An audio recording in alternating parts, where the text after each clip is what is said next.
하나입니다. 원래 예전에 그 소학 단계에서 그다음에 그 시를 일부 공부를 하죠. 당시에서 그 사언시, 오언시를 공부를 하면서 자 시를 좀 익히고 그다음에 이제 보통 대학 단계 태학에 들어가서 사서와 그 삼경을 익히게 되는데요. 사서를 다 하고 난 뒤에 그다음에 제일 먼저 접하게 되는 것이 시입니다. 왜냐면은 우리가 주자의 분류 방식으로 표현하자면은 사서 삼경 체제를 완성한 것이 바로 이제 주자기 때문에 주자가 그 태학 단계에서 대학 중용, 그 다음에 맹자, 논어 이런 방식으로 이렇게 공부를 하도록 했죠. 그리고 자, 논어를 공부하다 보면 너무 조금 고리타분한 부분이 있어서 조금 이거를 좀 격발시켜야 된다. 그래서 이제 그 시를 공부하도록 한 거죠. 그런데 많은 그 선비들이 시를 공부하고 난 뒤에는 자, 흔히들 뭐라고 하느냐. 정말 자기 정치하는데 이걸 쓰지 않고 자, 시를 보면은 풍, 아, 송 세 개의 방식으로 되어 있고요. 시의 작법이 그 다음에 사실적인 묘사를 하는 부시, 그 다음에 흥기시키는 흥시, 그 다음에 비유하는 비시, 요 방식으로 지금 이루어져 있습니다. 그건 조금 이따 나중에 볼 거고요. 그래서 시를 공부를 했더니 정치를 잘 하지는 않고 이 여름날 어디 철렵이나 계곡에 가서 철렵하면서 부이야 흥이야 부어라 마셔라 그러면서 기생 옆에 길고 주로 놀더라 이렇게도 표현을 합니다. 자, 어쨌든 자, 시라고 하는 것은 자, 예로부터 이 시라고 하는 글자가 나타내듯이요. 원래 관부에서 만드는 글이 되겠죠. 관부에서 자, 시라고 할 때 이때 시자는 자, 절사자입니다. 그래서 관부에서 백성들을 가르치기 위해서 그 다음에 왜냐하면 농사 짓고 등 따숩고 배부르게 하고 난 뒤에 그 다음에 일륜지 도를 조금 더 깊이 들어가서 잘 실천할 수 있도록 그 다음에 제가 거기다 노랫말을 노래를 가리킨 거죠. 노래로서. 그래서 시라고 할 때는 반드시 여기에 보면 악이 들어가야 됩니다. 음악이라고 하는 소리가 같이 곁들여져야 되는 거죠. 그래서 원래 관부에서 백성들을 가르치기 위해서 만들었던 글이 되고 또 한편으로는 백성들이 정치인들 그러니까 그 위정자들에 대해서 평가하는 내용도 대신 풍자시가 있겠죠. 그래서 그 풍자시는 이제 보통은 풍이라 이렇게 표현을 합니다. 그래서 풍자시도 많이 나오고 그리고 그 다음에 이제 그 관부나 그 다음에 향당에서 그 다음에 우리가 무슨 의식을 거행할 때 부르는 노래가 있죠. 아가 있고 그 다음에 돌아가신 분을 찬송하는 그죠. 공덕을 찬양하는 노래가 있습니다. 그것이 풍, 아, 송 요 세 가지 방식으로 이루어져 있죠.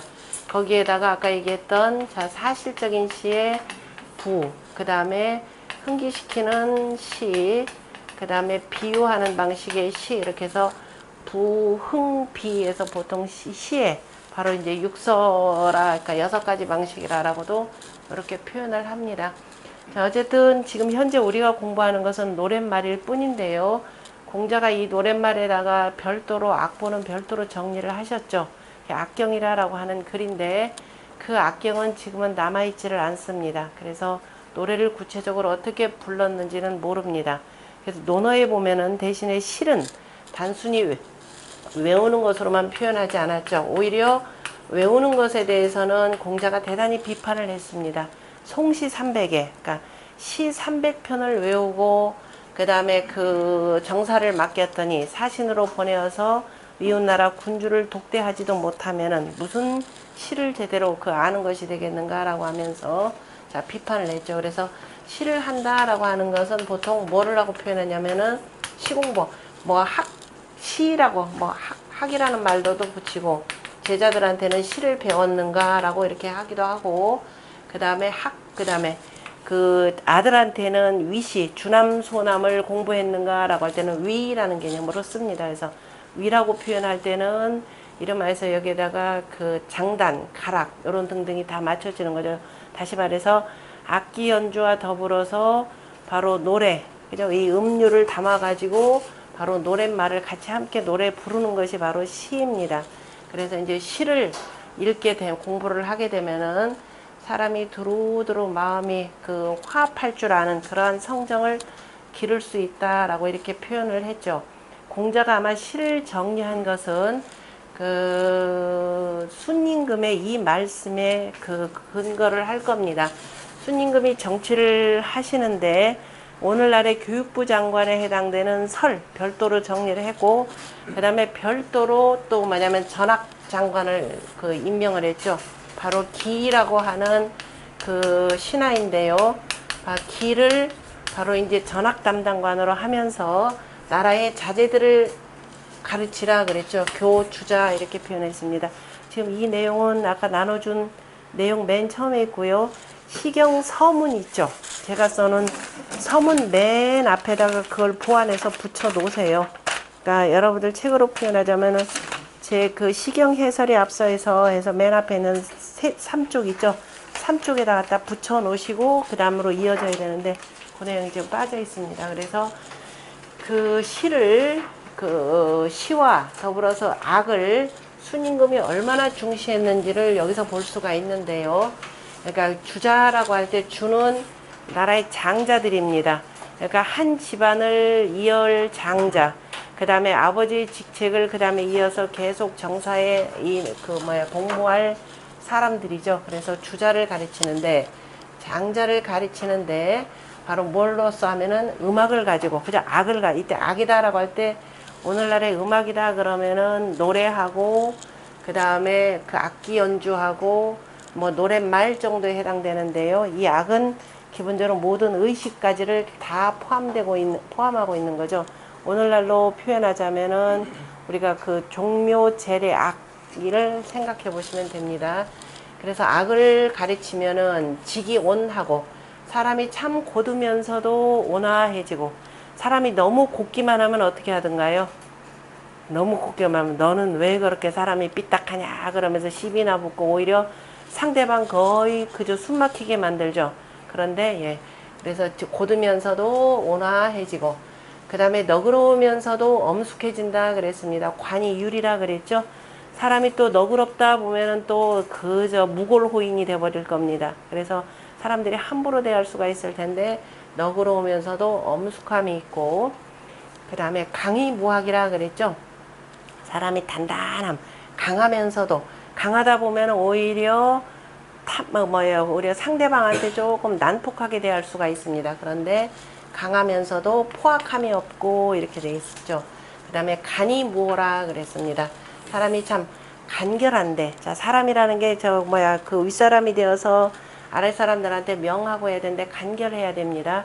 그런데 지나치게 또 간결하다 보면은 오히려 굉장히 오만에 찰 수가 있습니다. 그러나 간결하면서도 오만함이 없게 된다라고 하면서, 자, 음악을 통해서, 악을 통해서 그 사람들을 가르칠 때의 효과에 대해서 이렇게 표현했죠.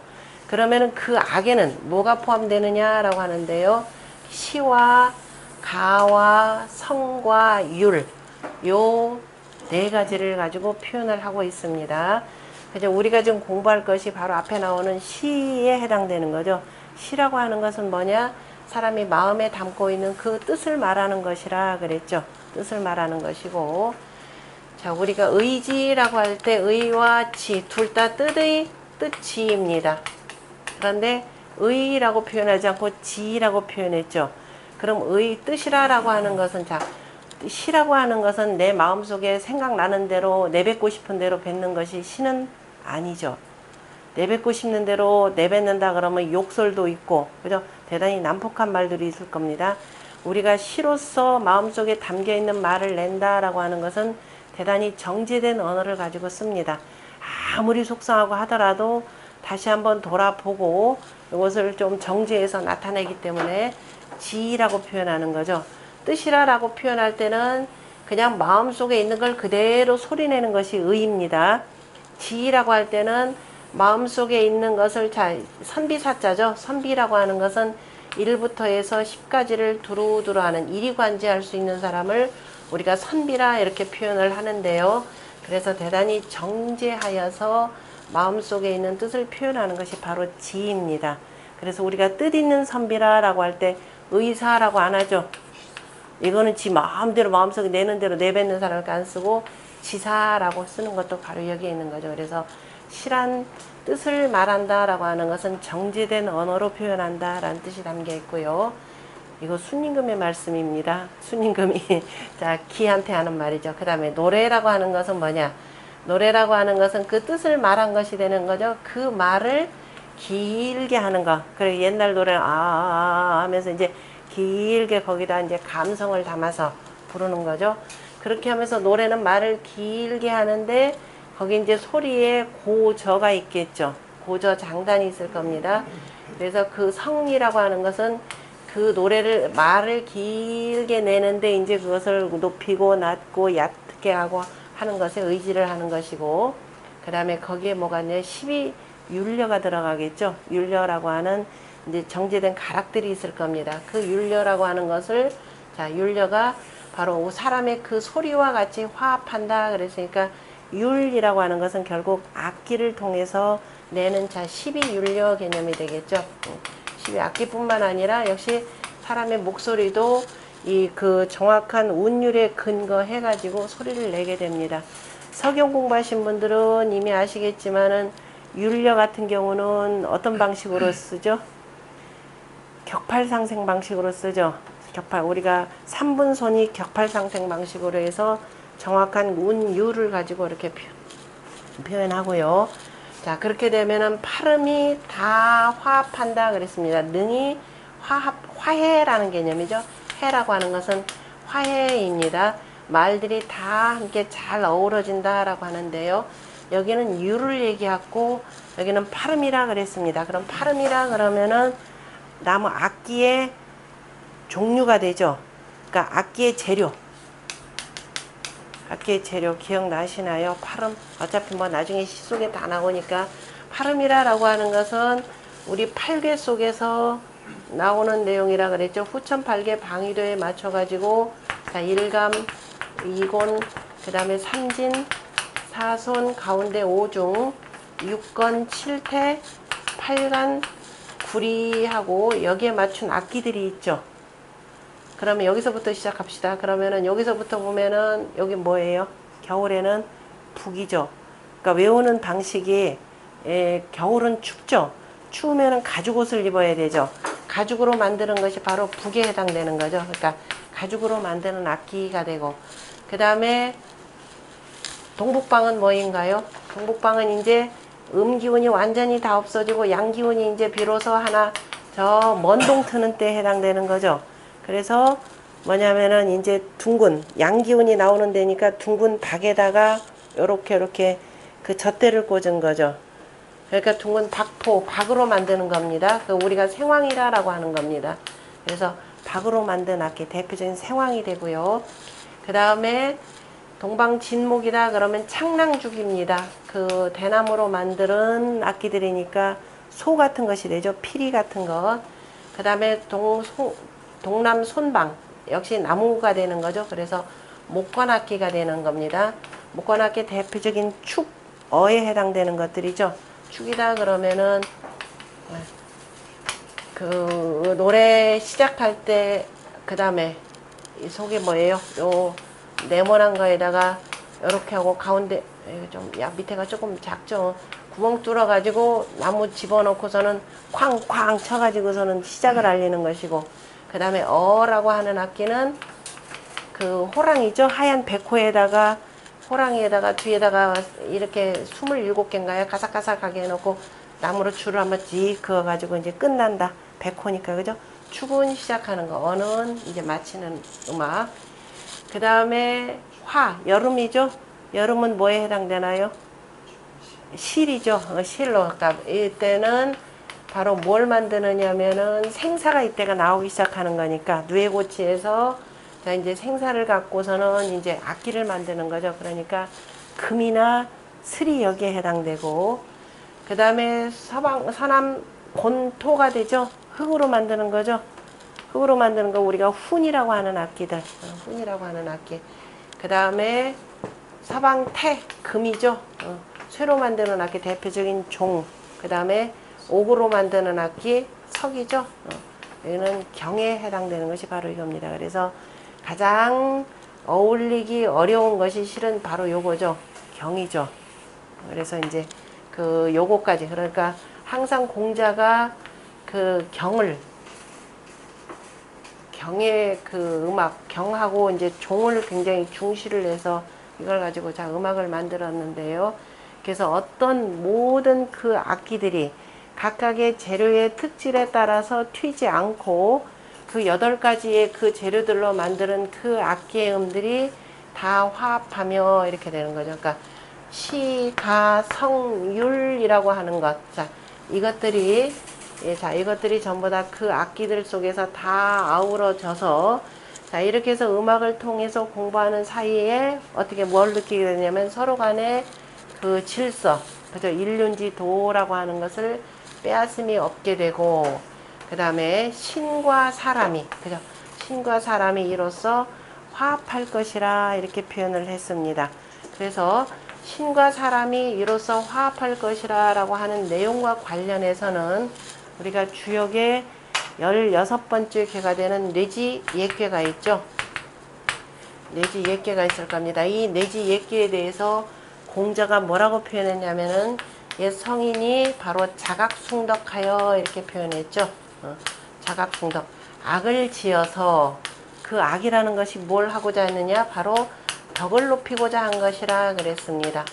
자각숭덕하여 이배조고한다 그랬습니다. 이로써 그 조상에게, 그저 조상에게 같이 함께 배양한다 그랬는데요. 다시 말해서 제사를 지내는데 이 음악이라고 하는 것은 자 이로써 제사를 지내는데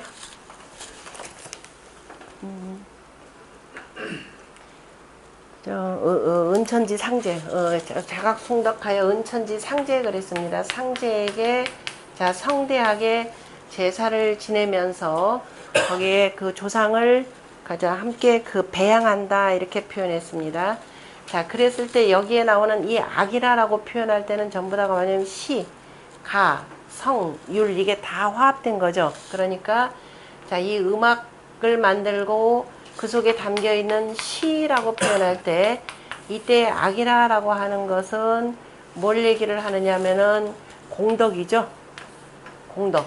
공을 논하고 그 다음에 그거를 이제 논공이라 이렇게 표현하는 나중에 이제 저기 그 공영달서에서 보면 나올 텐데요. 논공하고 그 다음에 무언가요? 송하는 거죠. 찬송. 논공하고 그 다음에 그 찬송. 그 공덕을 그저 노래하는 것. 논공 찬송입니다. 그래서 요 대표적인 그 논공 찬송이라고 하는 것. 여기서 자각숭덕이라고 하는 것이 여기 시로 표현하자면 아까 보았던 송에 해당되는 겁니다. 그죠? 송. 시가 기본적으로 풍, 아, 송이 있는데요.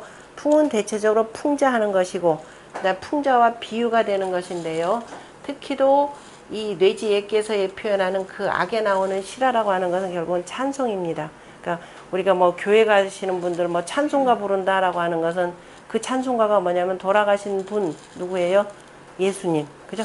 예수님 제사 지내는다 이 소리예요. 가서 이제 우리가 제사 지낼 때 노래를 부르는 건데 찬송이라라고 할 때 돌아가신 분에 대한 그 공을 기리는 노래입니다. 그래서 이제 이 세 가지 방식으로 이루어져 있고 지금까지 기록된 최고, 그죠? 최고 가장 오래된 시는 자 서경 공부하신 분들 보았을 겁니다.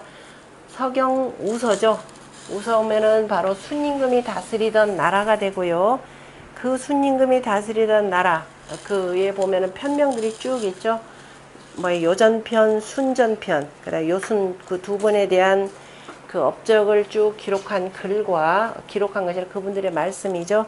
그리고 난 뒤에 대우모, 대우가 순임금한테 간언하는 말, 그 다음에 고요모, 그 다음에 익직편 이렇게 되어 있을 겁니다.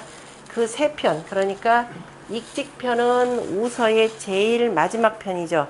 그러니까 우서의 제일 마지막 장 또는 그저 익직편의 끝. 그러니까 우서의 제일 마지막 편에 보면은 순과 고요가 자 그 신하들과 더불어서 순임금이 조정회의를 하면서 마지막에 고요가 자 이제 순임금의 말씀에 대해서 화답을 하면서 간언이자 그 다음에 노래로서 화답하는 내용이 있습니다. 바로 순임금이 먼저 말씀하신 이 내용과 그 다음에 고요가 거기에 대해서 답가를 부른 요 내용이 있죠. 이것이 현존하는 최고의 시입니다. 뒤에 보면 전부 다 이제 운을 돌리고 있는데요. 사은, 기본적으로 사은시죠. 그래서 이 시가 고시의 가장, 그러니까 시의 가장 원형은 기본적으로 사은시입니다. 그리고 시도 거의 다, 특별한 경우 제약은 전부 다 사은시로 이루어져 있고, 이 사은시의 전통을 그대로 이어받아서 글을 쓴 사람이 바로 종효의 천자문입니다. 천자문이 사은시로 이루어져 있죠. 자, 순임금이 뭐라고 표현했냐면은 먼저 쭉 말씀하시면서, 자, 이제 임금은 당연히 너희 신하들이 잘해라 이렇게 해야 될 거 아니에요. 그러니까 고갱 희재면, 그죠? 고갱. 임금을 몸통이라 본다면은 실제적으로 조정에 앉아가지고 명을 하고 이 명을 받들어서 나가서 그 일을 집행하는 사람들은 신하죠. 그러니까 내 몸의 머리에서 명한 것, 마음에서 명한 것을 가지고 움직이는 것은 팔다리죠. 그러니까 신하를 뭐라고 표현하면 고갱의 신하라 그럽니다. 넓적다리고 팔뚝괭자입니다. 고괭 이렇게 표현하죠. 그래서 신하들이 기뻐하여야, 그죠? 신하들이 기뻐하면 원수가 일어날 것이며, 그러니까 여러분들이 일을 하는데 기뻐하는 마음으로 하면은, 나 혼자 아무리 명령하고 백성들을 위해서 하면 뭐하냐? 너희들이 기쁘게 먼저 나서야지 하는 내용이죠. 그러니까 고갱이 희재하면 기쁠 하고 제자, 비로소 원래 이제 어조사 제자인데 여러분들이 먼저 그렇게 하면 나도 그렇게 시작할 것이고 모든 관리들도 그렇게 시작할 것이라 라는 전부 다 어조사 제 이렇게 집어넣었죠. 그리고 실제적으로 우는 희, 기, 희로 표현합니다. 어조사는 안 쓰고요. 그래서 고갱들이 기뻐하면 원수라는 것이 임금이죠. 천자입니다. 바로 내가 일어날 것이고, 여러분들이 기쁘게 일하면 나도, 여러분들이 정말 열심히 하는구나, 나도 덩달아 흥기할 것이고 이겁니다. 흥기될 것이고, 그리고 모든 관리들이, 그죠? 백공이라는 건 모든 관리들입니다. 모든 관리들의 그 업적이 빛날 것이라 이렇게 표현한 내용이죠. 그랬더니 고요가 잘 생각할지어다. 저 신중히 저희들이 삼가 그 생각할 것입니다. 그러면서 이제 답가를 하나 부르죠. 그래서 원수 명제면 이제 반대로 얘기했죠. 앞에서는 순임금이 너희 신하들이 먼저 앞장서서 기쁜 마음으로 일을 해라. 그럼 나도 덩달아 흥기되고 올 것이고 모든 관리들이 그죠? 하는 일들이 다 기쁜 마음으로 하기 때문에 빛날 것이라 그랬더니 고요가 질소냐 그러면서 이거 무슨 말씀을요. 먼저 원수께서 밝으셔야 됩니다. 그랬죠. 원수 명제하시면 이렇게 되죠. 고갱 양제하고 그죠. 당연히 신하들도 그 다음에 어지러지고 그죠. 밝은 임금 밑에 자 나쁜 신하는 없을 불량한 신하는 없을 거 아닙니까. 그래서 고갱도 어지러질 것이고 모든 일들이 당연히 자 건강해질 것입니다. 이렇게 표현했습니다. 그리고 그런데 이제 반대일 경우입니다. 자, 이렇게 되면은 그래서 임금이 먼저 밝은 정치를 항상 이걸 중요시하는 거죠. 당연히 어지러지고 모든 일이 참 건강하게 될 것입니다. 그런데 원수께서 총조하시면 그랬죠. 총 그러면 모두 총자입니다. 그 모두어서 나는 총생식물들이 있죠. 모든 것에 대해서 일일이 총생식물이 이거죠. 뿌리는 하나인데 여기서 가지가 어마어마하게 뻗어나가는데 이거에 대해서 자질구레하게 이건 뭐고 하면서 자질구레하게 간섭하면 이겁니다. 총자. 그러니까 일일이 자질구레한 데까지 신경 쓰면서 이렇게 저렇게 하시면 어떻게 돼요? 임금이 알아서 다 하는데 우리가 뭐하라. 왜냐면은 고갱이라고 할 때는 최고 책임자들이죠. 장관들입니다. 총재와 장관들이죠. 이분들이 맡은 뭐예요? 업무상에 자기만의 뭐죠 이거? 업무상에 자기만 그 재량권이 다 있는 법인데 그러면은 나를 장관으로 임명을 해놓고 내가 할 일이 없단 말이에요. 그죠? 그러니까 임금이 뭐 다 하라는 대로 하고 우리는 그 말만 따르면 되는 겁니다. 요즘에 정치인들이 전부 다 이런 방식이죠. 미주알 고주알 다 시비합니다. 그러면 내가 기껏 무슨 일을 다 기획을 해놨는데 제일 윗선이 제일 지도자가 이렇게 하라 그러면 내가 기억해 놓은 것들이 전부 다 쓸모가 없어집니다. 그러니까 내가 뭐하러 일을 해? 뭐 조금 있으면 알아서 다 할 텐데. 그래서 고갱들은 게을러질 것이며 이렇게 되죠. 고갱 타제하며 만사 타제리이다. 그죠? 모든 일들이 다 추락할 것입니다. 모든 일들이 알아서 일어나야 되는데 일일이 자질구레하게 하시면은 이렇게 됩니다. 그랬죠. 그래서 자, 이런 시를 통해서 서로를 자 흥기하고 격려하는 것으로 두루 쓰였다라고 하는 것을 볼 수가 있습니다.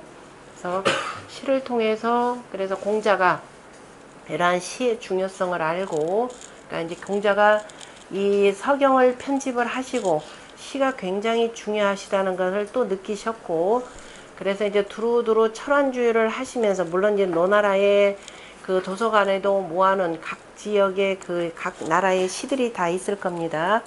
이 시와 관련해서는 맹자가 표현한 내용이 있습니다.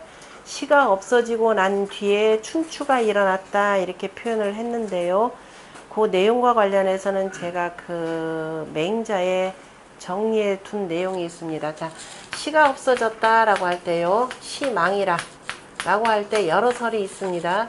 지금 주자 같은 경우는 송이 없어졌다. 더 이상 훌륭한 천자가 나오지 않기 때문에 이런 송씨 계열이 더 이상 없어졌다라는 거죠. 송씨가 나온 것은 주나라의 어디까지냐면은 성왕 때까지입니다. 성왕 때까지 이후로는 송씨가 없죠. 그러다가 그래서 이제 송씨는 주송이 있고 그 다음에 대신에 노송이 있습니다. 노송 춘추 공부하시면서 아직 안 나왔던가요? 노송은 자 노나라의 희공이죠. 노나라의 그 희공이 나름대로 정사를 괜찮게 하였고 그래서 그 모시던 사람이 천자를 만났을 때 우리가 희공에 대해서 송을 지을 수 있도록 허락해 주십시오 라고 해가지고 천자가 허락을 해서 그때 지은 시 몇 편들이 있습니다. 그래서 노송이 전해지고요. 그 다음에 이제 공자가 나름대로 참 흠모라고 표현을 해야 될까요? 공자가 이 정전법의 체제를 이뤄놨던 그 상나라가 망한 것에 대해서 대단히 그 애석해 여기시는데요. 어쨌든 상나라의 때 쓰였던 바로 송시를 일부를 그 발굴을 해냅니다. 찾아내가지고 상송이라 해가지고 송은 요 세 시들로 이루어져 있죠. 그 가운데에서 그래서 이제 어쨌든 풍화송 국풍 15편 그러니까 주남 소남편으로부터 시작해서 저 빈풍까지 15개 국풍이 있고 그 다음에 아라고 할 때는 이제 나눠서 자 소와 대하가 있습니다. 소와 대하가 있고 그 다음에 지금 여기서 얘기했던 바로 송이죠. 송 전체를 다 합치면 정확하게 311편입니다. 311편의 시가 있는데 거기에서 우술이 다 떼어내고 논어의 공자가 뭐라고 표현하셨냐면은 시 300, 시편집을 다 하시고 하신 말씀이죠. 시 300에 바로 시 300편을 다 편집하시고 난데 그 시 300편을 이러니 폐지면 그랬죠. 한마디로써 다 덮는다면 사무사라 이렇게 표현했죠. 생각함에 사특함이 없게 될 것이라 라고 하는 내용입니다. 시라고 하는 것은 아까도 저기서 보았지만 언지라 그랬죠. 뜻을 얘기하는 것이라 그랬기 때문에 정제된 언어로 표현을 하였기 때문에 바로 있죠. 두루두루 지나치게 뭐 욕설이나 이런 게 없습니다. 그래서 어느 한쪽으로 치우치는 그러한 사특함이 없을 것이라 이렇게 표현을 해서 했는데 바로 이 사무사라라고 하는 것은 어디서 나오냐면은 노송 경평에서 나오는 거죠. 그 노나라의 들판을 봤더니 살지고 살진 말이 많도다라고 하는 데서 나오는 내용입니다. 나중에 다 공부할 거고요. 어쨌든 시가 없어진 뒤에라고 하는 건데 그 시가 없어졌을 때 일단은 송시가 없어졌다라는 뜻이 하나가 있고 그 다음에 두 번째는 저런 이거는 이제 주자설이 되고 그 다음에 하나는 뭐냐면은 제일 대표적인 것이 뭐냐면요. 풍시들이 있죠. 풍이라라고 하는 것은 유행가들입니다. 유행가인데 그 유행가가 이제 이 백성들이 이제 이런저런 민가의 민요들이 있다 그러면은 항상 지방 정부의 관리들이 민요를 채집해야 되죠. 왜냐하면은 백성들이 정치에 대한 불만 이런 것들을 전부 다 어디에 얘기냐면은 노랫말에다 담아가지고 얘기를 하거든요. 그래서 그 민요를 모아가지고 아 우리가 정치를 잘못하고 있구나라는 것을 반성하는 그 방법의 그 하나로 삼는 것이 바로 노래 채집입니다. 풍채집인데 이게 어느 날 더 이상 하지 않더라라는 겁니다. 이게 이제 진나라 때 들어선가요? 진나라 지금 공영달 같은 영공 때인데요. 진나라 영공 때 이때부터 이미 더 이상 그런 일들을 하지 않아서 이제 그 맹자가 있던 시망이다 그러면 이제 풍도 더 이상 민요 채집을 하지 않았다라는 것이고 또는 세 번째요. 그다음에 이제 이걸 두 번째로 둬야 되고 세 번째 아시 계열이죠. 이런 것들이 그 소화나 대화가 제때 제자리에 제대로 연주가 되지 않아 가지고 굉장히 문란해졌다라고 하는 요 세 가지 방식이 있습니다. 제가 아마 요거는 풍시 계열은 일부만 써놓긴 써놨구나. 맹자의 그 내용이 쭉 정리가 되어 있는데요. 참고 삼아서 보시면 될 겁니다. 어쨌든 자 후대 바로 이러이러한 쭉 설들이 있었기 때문에 후대에 가면은 시를 민요를 채집하는 것도 중요하다. 그래서 왜 우리나라에 보면 신라 진성여왕 때인가요? 진성여왕의 애인이라고도 불리웠던 남자 하나 있죠. 갑자기 이름 까먹. 이분이 그 민요를 채집하죠. 3대목. 당시 아마 재상이었을 겁니다. 3대목이라 그래서 당시 그 신라의 그 민가에서 부르던 노래들을 쭉 채집을 해가지고 채집을 한 일들이 있었는데요.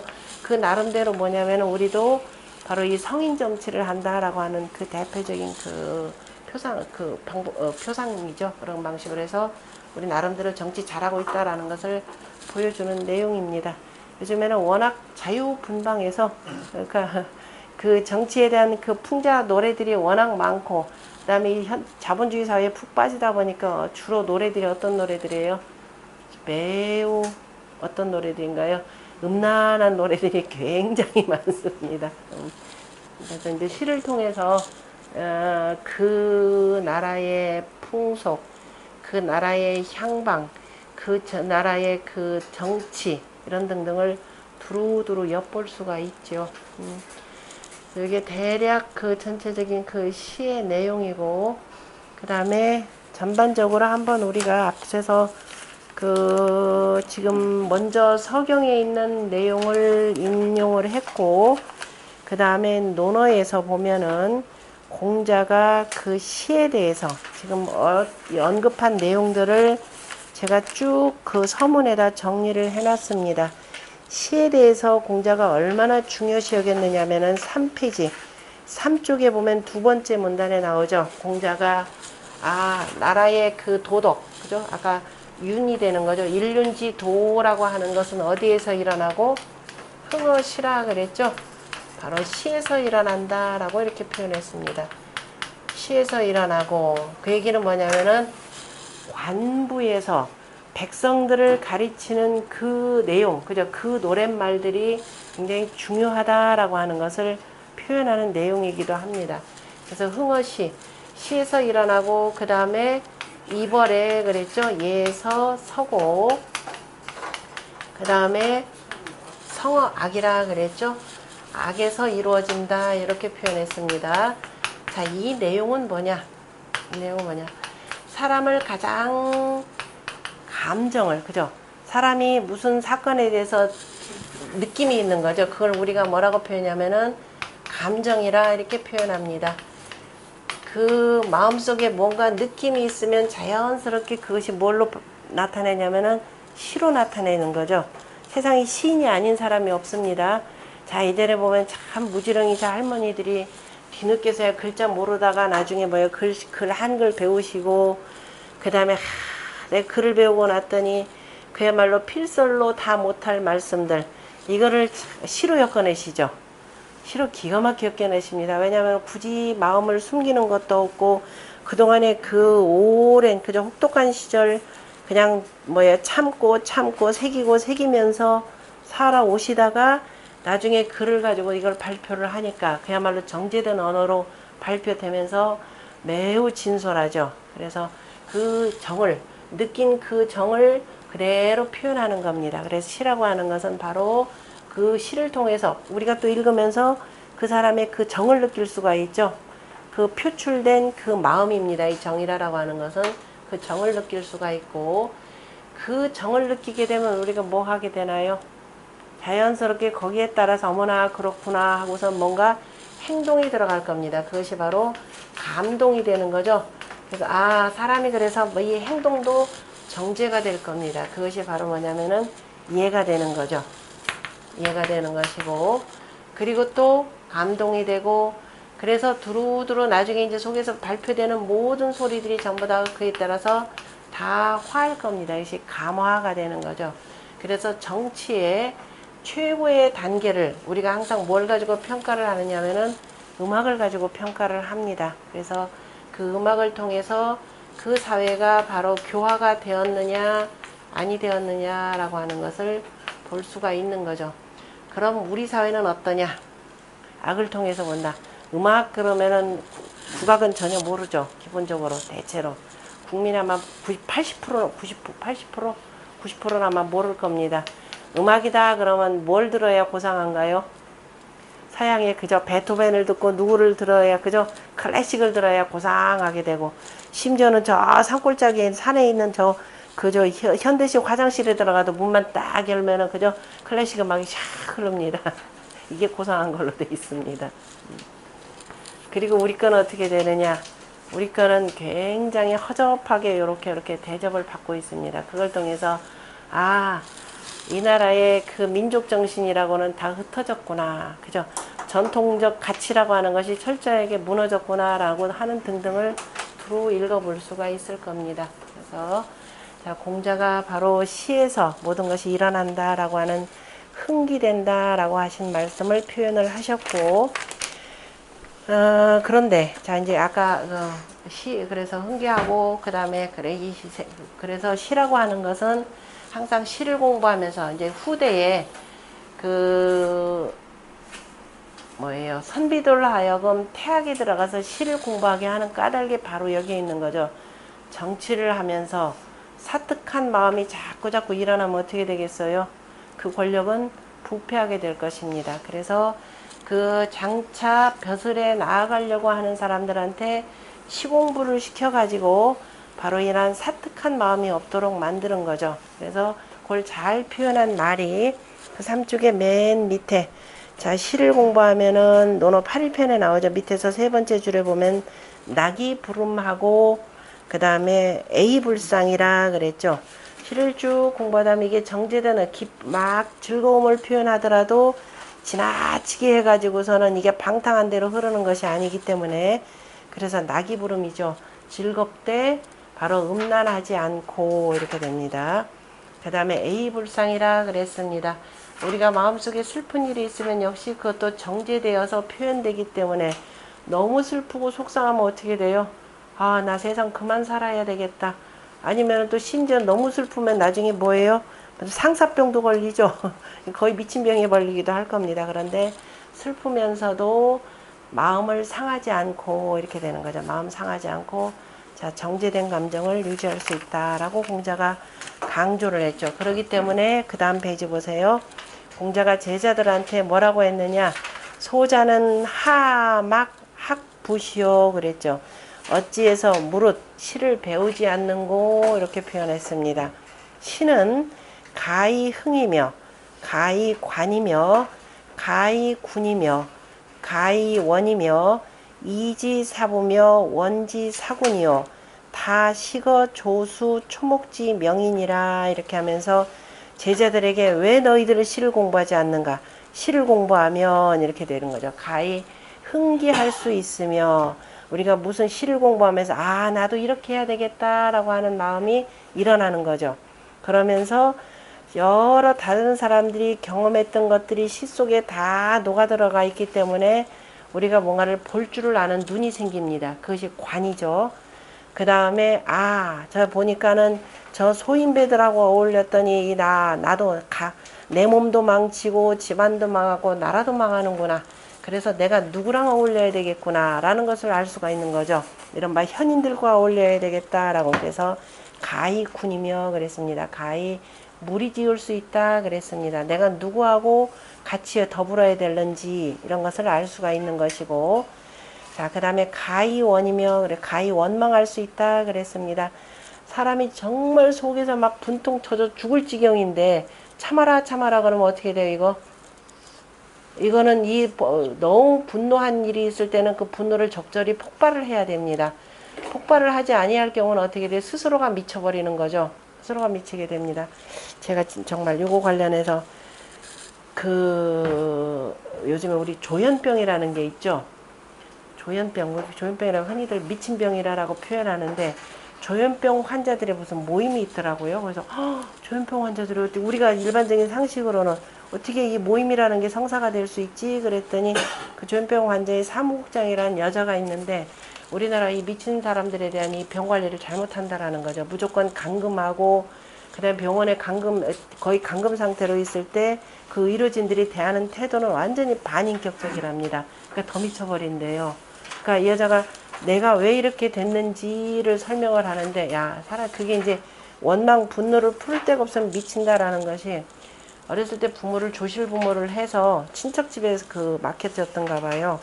갔더니 그 어렸을 때부터 그 친인척의 남자들, 동네 남자들이 얘를 끊임없이 수시로 성폭행, 성추행을 계속 했던가 봅니다. 그러니까 얘가 이거를 누구한테 풀지도 못하고 하다 보니까 이게 자기가 미쳐버린 거예요. 그러니까 사람이 적절한 어마어마한 분노가 있을 때 그걸 일정 정도 풀 줄 알아야 되는데 그래서 시를 통해서 어떻게 돼? 그 원망스러운 마음을 글에다가 담아낸다라는 겁니다. 그래서 그걸 원망하고 그다음 나중에 보면은 이제 저 시가 있죠. 그 맹자에서도 언급이 되는 소반시 있죠?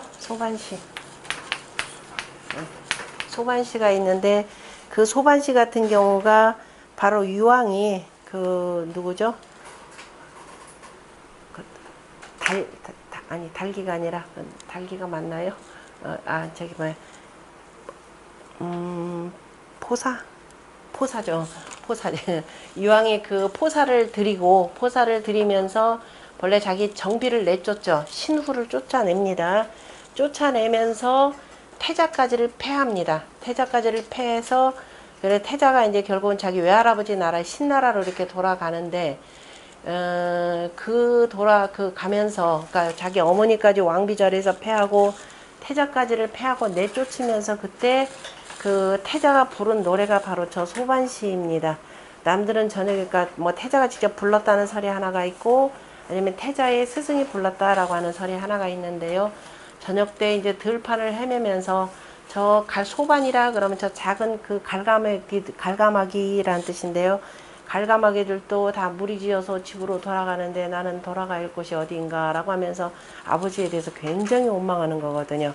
그래서 원망하더라도 그 원망의 수준이 있는 거죠. 그래서 원망할 수 있으며 그 다음에 이지사보며 가까이로는 아버지를 섬기고 멀리로는 임금을 섬기고 그러니까 가까이로는 내가 부모 섬김을 어찌 해야 되는지 그거를 알게 되고 그 다음에 멀리로는 이 시를 공부하면서 내가 위정자가 되었을 때 대부가 되었을 때 나라의 관리가 되었을 때 임금 섬김을 어떻게 해야 되는지 다시 말해서 임금을 무조건 뭐예요? 섬기는 것이 아니라 임금이 잘못된 정치를 했을 때는 간할 줄 알아야 된다라고 하는 겁니다. 우리가 나라에 대한 충성하니까 무조건 충성이 아니죠. 간할 때 간할 줄 아는 그것이 바로 섬김입니다. 그 다음에 그리고 또 시라고 하는 것은 그런 일상적인 속에 모든 얘기들을 다 드러냈기 때문에 모든 물명들이 다 들어가 있습니다. 그래서 새와 짐승과 풀과 나무의 이름들에 대해서 많이 알 수 있다. 다시 말해서 시를 공부하면 어쩌다는 소리예요? 정말 유식해진다. 바로 이 얘기입니다. 그래서 맹자 3편을 읽은 사람하고는 7편을 읽은 사람하고는 말하지도 말라 그랬는데 워낙이나 거기는 논리정연하고 하기 때문에 하지만은 시를 통하면은 두루 많은 것들을 알아서 그야말로 아주 유식해지게 되는 거죠. 자, 그 다음에 그래서 제자들한테도 왜 시를 배우지 아니하는가 그랬고 또 어느 날은 또 아들을 뜰악에서 한번 만났죠. 아들을 뜰악에서 만났을 때 이제 진나라의 진강이라고 하는 진나라 대부죠. 진나라 대부가 혹시 공자와 같은 저 성인의 자식은 얼마나 좋을까? 아, 좋은 아버지 만나가지고 아니 최고의 교육을 받겠구나 라고 보통들 생각할 겁니다. 그래서 어느 날 한 번은 그 아들한테 물어보죠. 야, 당신 말이야 혹시 아버지한테 뭐 특별하게 들은 거 없느냐? 생각해보면 글쎄 그런 거 특별히 없는데 그러다 아 있다 그랬죠. 어느 날 내가 이렇게 뜨락을 지나가려고 했더니 아버님이 거기 서 계셨더라. 그러면 나한테 뭐냐면은 너는 시를 배웠는가? 아까 준함과 소남을 거기 하였는가? 이렇게 했길래 그 배웠는가 공부하였는가 했길래 아니 안 했다 그랬더니만은 사람이면서 준함 소남을 공부하지 아니하면은 마치 담장을 마주 대하는 것과 같다. 이렇게 바로 담장을 마주 대하는 것과 같다니까 한 치 앞도 내다볼 줄을 모르더라. 참 답답한 사람이 된다. 그래서 나 시를 공부했다라고 했는데요. 이 주남편과 소남편은 그러니까 시의 맨 첫 편 국풍 15개 국풍이라 그랬죠. 풍 가운데에서 바로 맨 첫 번째, 두 번째입니다. 1편이 바로 주남편이 되고 바로 2편이 그 소남편이 되는 거죠. 주남 그다음에 소남. 주남 소남편 이 두 편입니다. 그러니까 맨 시의 풍시의 그 발음이라라고 할 때 그래서 주남 소남을 뭐라고도 표현하면 정풍이라 이렇게 표현합니다. 나머지 13개 국풍에 대해서는 변풍이라 이렇게 표현하는 거죠. 그러니까 아까 시가 없어졌다라고 할 때는 그나마 변풍조차도 이제 채집하지를 않더라라는 거죠. 거기 보면은 중간에 자위 백어왈 이렇게 되어 있죠. 자위 백어왈 여위 주남 소남 의호와 계집 여자는 너란 뜻으로 쓰였죠. 너는 주남과 소남을 하였는가 그랬죠. 그랬더니 인불이 주남 소남이면 사람이면서 주남 소남을 하지 않는다면 기우 정장면이 임야여인저 그 유자는 여기서 같을 유자로 읽으셔야 됩니다. 바로 담장을 마주하여서 그저 선 것과 같도다 같으니라. 그래서 이제 이렇게 말씀하셔서 나는 시를 공부했다라고 이렇게 표현했죠.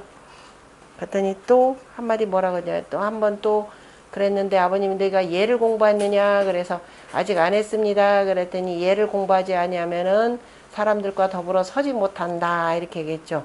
그거 외에는 나 별로 들은 거 없다 그랬더니 진강이 아주 신나가지고 밖에 나가서 막 떠들어댔지. 야, 나 하나를 물었더니 세 가지 알았다. 다시 말해서 시에 대해서, 예에 대해서, 그 다음에 또 하나 뭐예요? 예, 성인이라고 해서 자식을 특별히 더 가르친 것이 없더라. 이렇게 한 것을 자랑했던 거죠. 자, 그런데 이제 그 공자가 이렇게 시에 대해서 강조를 했더니 도대체가 제자들이 깜깜해요. 그냥 알아듣지 못합니다. 그래서 그 공부하라 그러면 뭐라고 해요? 무조건 외우죠. 그 보니까는 제자들이 이제 선생님이 시를 다 이거 하니까 선생님이 이미 시를 다 편집하고 난 뒤죠. 야, 우리 선생님이 시를 편집했으니까 우리가 열심히 공부해야지. 꿀꺽 다 외웠습니다. 시 300편을. 그러니까 공자가 그걸 가지고선 나무라는 말씀입니다. 실은 맨 아래에서 세 번째 줄 보면 자활 송시 300호대 수지정에 부달하며 시어 사방에 사신으로 보낼 시자입니다. 시어 사방에 불능전대하면 수다나 역해이 위리요. 자, 송시 300. 시 300편을 외웠는데 그 외우면 뭐하냐 이 소리예요. 자, 수지 이정. 정사를 받고서 그죠? 정사를 받고 정사를 주매 그죠? 정사를 주었는데 정사를 맡겼더니 도대체가 그 정치 어떻게 해야 될지 부달하며 그죠? 이르지 못하며 통하지 못하며 어떻게 해야 될지 그냥 질퍽질퍽 합니다. 무슨 장관 얘기할까요 지금? 어떤 장관 얘기하는 게 제일 좋을까요? 무슨 뭐 장관 자리 하나 맡겨놨더니 영 죽쓰고 있는 겁니다.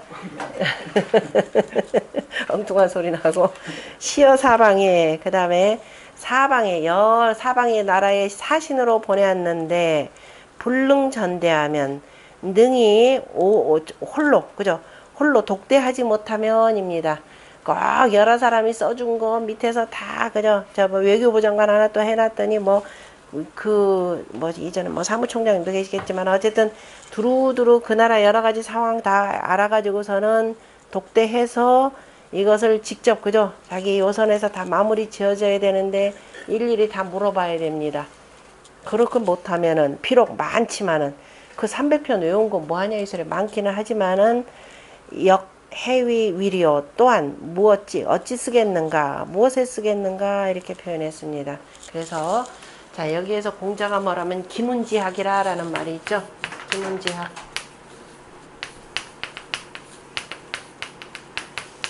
얘기에 나오는데 기문지학으로는 기문이라고 하는 실은 암기하는 겁니다. 지금 여기서처럼 암송하는 거죠. 암송하는 거. 사람들이 보통 특히 이 유학에 대해서 그렇습니다. 대부분 유학 공부한다 그럼 뭐 시 300편 다 외우고 뭐 논어맹자 쫙 외우고 줄줄이 다 외우는 사람들이 제법 있어요. 그런데 공자가 만약 기문지학으로는 뭐가 될 수 없다? 스승이 될 수 없다. 이렇게 아예 딱 못 박습니다. 그 외워서 뭐 하느냐 이 소리예요. 물어보면은 그저 어떻게 쓰일 줄도 모르고 이러기 때문에 그래서 그 무작정 외우는 것에 대해서 공자가 굉장히 배격을 하는데 자, 이 논어에도 이 말씀이 나오고 얘기에도 그 내용이 나옴에도 불구하고 사람들이 이치 따져서 공부할 생각들을 안 하죠. 그래서 그 오히려 그 시라고 하는 것은 아까도 뭐라고 표현했냐면 가히 원 그랬죠. 가히 관. 가히 볼 수 있고 그 다음에 가히 원망할 수도 있고 그 다음에 섬길 수 있다. 사군 개념이라 그랬습니다. 가히 섬길 수 있는 방법들을 우리가 시를 통해서 공부를 하는데 그 뭐냐면 다시 말해서 시에는 어마어마한 많은 말들이 나오고 그 다음에 그 말이 잘 담겨져 있죠. 수사입니다. 다시 말해서 우리가 수사 그러면 수사법이죠. 수사법 구가인데 시를 공부하는 것만큼 좋은 게 없습니다. 그런데 사람들이 요즘에 그저 서양 요즘에 수사학이라고 하는 것들이 있죠. 그 말들만 번지르르하게 잘하죠. 그런데 사람들이라는 게 말들만 번지르르하게 잘한다고 해서 그게 통하는 게 아니죠. 반드시 사람 아무리 말 번지르르하게 잘한다 하더라도 사람들이 그 속에서 뭘 간파하느냐 그 속에 과연 성의가 있느냐라고 하는 거죠. 성의를 간파합니다. 정성이 있느냐라는 거죠. 그래서 공자가 군자가 덕에 나아가는 것 군자의 진덕이라고 하는 것을 뭐라고 표현했냐면은 진덕 수업이죠. 진덕 수업. 공자가 자기가 맡은 바 업무를 잘 닦는 것은 바로 뭐냐? 군자라고 하는 것, 위정자라고 하는 것, 자기가 직접 뭐 팔걷어 붙이고 일하는 게 아니죠. 전부 다 뭐냐면 상대방과의 뭐예요? 서로 간의 대화를 통해서 무슨 문제 해결을 하는 겁니다. 문제 해결을 하는데 있는 말 그저 직설적으로 내뱉으면 어떻게 돼요? 상대방 열받게 만듭니다. 그저 아무리 나쁜 상황이라도 이 말을 잘 돌려야 돼요. 그게 바로 수사법이죠. 수사법인데 말만 번지르르하게 하면은 금방 알아챕니다. 헤이 저자 더 이상 얘기할 것 없어. 말만 번지르하지 알맹이 하나도 없어. 이렇게 됩니다. 그래서 군자의 그 수업 업무를 잘한다라고 하는 수사 뭐라고 그랬어요? 입기성이라 그랬죠. 그 정성을 세운다 그랬는데 다시 말해서 자기의 그 성의 정성스러운 그 뜻을 잘 그 속에다 담아내서 말을 해야 된다라고 하는 겁니다. 그래서 말이라고 시라고 하는 것은 그거 외워가지고 적당하게 문장 그냥 인용을 해가면서 나 이만큼 안 해 그러면서 말만 번지르르하게 하는 것이 다가 아니라 그래서 그 주역에 보면 공자가 저렇게 수사하되 바로 입기성이라 이렇게 표현했죠. 진덕은 뭐라 그랬나요? 유학 나온 김에 뭘 보고 진덕이라 그랬죠? 소위 충신이라 그랬죠. 중심을 세우고 미덥게 하는 것. 충신이 소위 진덕야요. 그죠? 그 다음에 수사입기성이 소위 거업례라 이렇게 표현했죠. 수사입기성. 그게 업무에 거처하는 것. 거업.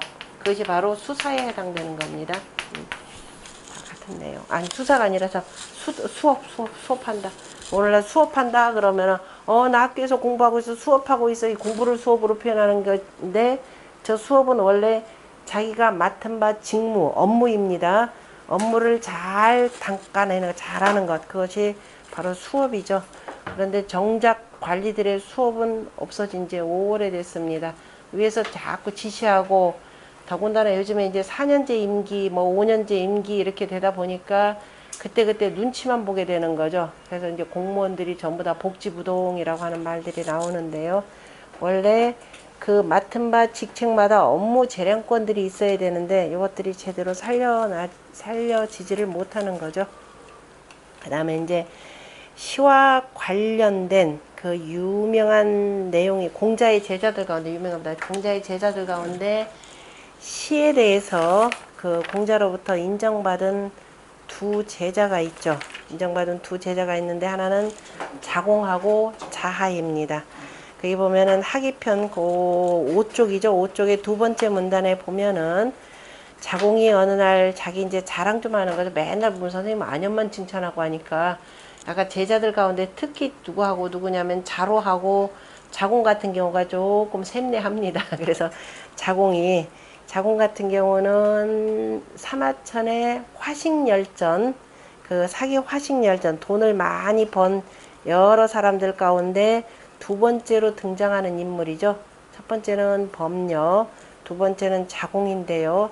자공이 돈을 참 많이 벌었습니다. 그런데 이제 어렸을 때는 가난했다 그랬죠. 그러니까 자기의 그 예를 들면서 이와 같이 자기 자랑을 합니다. 선생님한테 선생님, 자, 비니무첨하며 부의무교호대 하여하니 있고 그랬죠. 비니무첨. 가난한데도 아첨하지 않고, 가난하면은 그 가난함 벗어나서 출세하려고 자보다 나은 사람한테 가서 참 아첨해 가면서 자리 하나 얻으려고 용쓰죠. 그런데 가난한데도 아첨함이 없었으며 부의무교. 그러다가 돈을 많이 벌면은 대단히 교만해지죠. 그런데 내가 돈을 많이 벌어서 부유해졌는데도 교만함이 없다면은 하여하니 있고 어떻습니까? 그랬죠. 자공이 또 이렇게 물어보는데 선생님이 박절하게 내치지는 못하죠. 뭐라고 했냐면 자활가야나 그래. 가하기는 하나 옳기는 하나 괜찮기는 하지만은 미약 빈이락하며 부의호라자야니라 그랬죠. 뭐뭐만 갖지 못하다 가난하면서도 그 가난을 즐거워할 줄 아는 것, 안빈낙도가 되는 거죠. 가난하면서도 즐거워할 줄 알며 즐거워하고 부의호래, 부유하면서도 예를 좋아하는 것만 갖지 못하니라 그랬습니다. 여기 화법도 굉장히 중요하죠. 자공은 바로 뭐냐면 부정적 그 문장을 가지고 썼죠. 공자는 굉장히 긍정적 문장을 가지고 표현을 했습니다. 굉장히 긍정적 측면으로 봤는데 이 뭐뭐함이 없다가 아니라 이렇게 하고도 더 보태어서 이게 있으면 이렇게 돼야 되겠죠. 그랬더니 자공이 그 말을 얼른 알아듣고 자공이 대단히 영리한 제자입니다. 시운 여절여차하며 여탁여마라 하니 기 사지 위어인저 그랬죠. 시해봤더니 뭐예요? 여절여처. 자르는 듯, 그 다음에 뭐예요? 이거 뭐죠? 간 듯, 그죠? 간 듯 하며, 그 다음에 쪼은 듯, 간 듯, 긁어낸 듯, 뭐 이렇게 한 겁니다. 그러니까 여절하면 칼로 자르고, 그 다음에 그 차니까 뭐예요? 그 뭐죠? 사포인가요? 이런 걸로 이렇게 하고, 그 다음에 그 탁이다 하면은 그 옥을 쪼는 거죠. 그 다음에 마 하면은 거기를 다시 반질반질하게 문지르는 것인데요. 이거라고 하였는데, 그러니까 절차탁마 그래서 우리가 이제 학문을 하는 것을 이렇게 표현하는 거죠. 갈고 닦는 것을 표현하는데, 그것을 이루는군요. 그러니까 한 단계 더 나아가야 되는군요. 그러니까 비니무첨이 아니라 거기서 더 나아가서 비니락해야 되고, 부의무교에서 더 나아가서 부의호래. 그러니까 절차탁마 해야 되는군요. 그랬더니 이걸 이름이는군요. 그랬더니 선생님이 칭찬하십니다. 이번에는 사야는 시가여 언시이의로다. 고 저왕이 지뢰자원녀 그랬죠. 사야는 자공의 이름입니다. 그러니까 선생님이 나이 어린 제자를 부르니까 이름으로 불렀죠. 비로소 가히 더불어서 시를 이를만 하구나. 너와 더불어서 이제 시를 얘기할 수 있겠구나. 그랬죠. 저 지나간 것을 알려주었더니 오는 것을 아는구나. 그러면서 고저왕이 지뢰자원녀 그랬으니까 자공이 얼마나 우쭐했겠습니까. 자, 그러한 제자가 또 하나가 있습니다. 또 하나가 있는데 그 자하라고 하는 제자가 선생님 교소천애며 미목변애며 소위 현해라 하니 하위야 있고 그랬죠. 지금 요 내용 가운데 교소천애 교소 그러면 참 아름다기 공교로운 웃음 참 아주 참 막 활짝 웃는 것도 아니고 그냥 딱 미소 지으면서 웃으면서 거기에 뭐가 들어가느냐 보조개 천자입니다. 보조개가 싹 들어가고, 그 다음에 미목변에 눈매가 참 아름다운데 거기에 보면은 눈동자가 또 뚜렷합니다. 그 다음에 소위 현에, 그 다음에 하얀 그 비단 바탕에다가 거기에다가 아름다운 그죠 색깔로 색을 채색했다라고 하는데, 시에 보면 이런 내용이 나오는데 이게 대체 무슨 말입니까? 그랬더니 공자가 자활 회사 후손이라 그랬죠. 자, 그림 그리는 일은 하얀 바탕 위에 한다라는 거죠. 다시 말해서 사람의 바탕이 먼저 깨끗해야 되고 그 위에다가 뭔가가 그저 그 아름다움이 더해져야 이것이 아름다운 거죠. 아무리 교소천의 미목변해라 한다 하더라도 그 사람 자체가 뭐예요? 굉장히 부정한 인간이거나 그저 타락한 인간이 아무리 이러면 이 웃음이 아름답게 보이는가요? 아주 교활하게 보이겠죠. 아주 나쁘게 보일 겁니다. 그래서 바탕이 먼저라 이렇게 표현했습니다. 이른바 그 비단에다 채색을 하더라도 다양한 색깔을 거기다 찍더라도 아름답게 드러나는 이유는 비단의 원래 색깔 바탕이 희죠. 힐소라고 하는 것 자체가 원래 비단실 처음 짜냈을 때 내용이죠. 실을 처음 짜가지고 계속 바구니에다 이렇게 올려놓은 모양입니다. 그래서 맨 처음에 비단 누에고치에서 뽑아낸 바로 실입니다. 그래서 희다라는 뜻으로도 쓰이고 아직 아무런 염색을 하지 않았기 때문에 바탕이라고도 표현합니다. 그래서 자 회사 후손이라 그죠? 그림 그리는 일은 흰 바탕 그 뒤에 하는 것이라 그랬는데 이 회사 후손을 일반적으로 완전히 이거 반대로 해석한다는 건 알죠? 아마 거의 90%가 학계에서 이거 반대로 해석할 겁니다. 아마 전부 다 그러는 걸로 알고 있는데 뭐라고 하더라? 제가 그러니까 하여튼 이거는 제가 이해 못하는 상황입니다. 그래서 제가 어느 분이 그 얘기를 전달을 해주길래 옛날 고구려 시대 때 그 벽화를 그린다 하더라도 먼저 뭐부터 하던가요? 회벽칠을 먼저 하죠.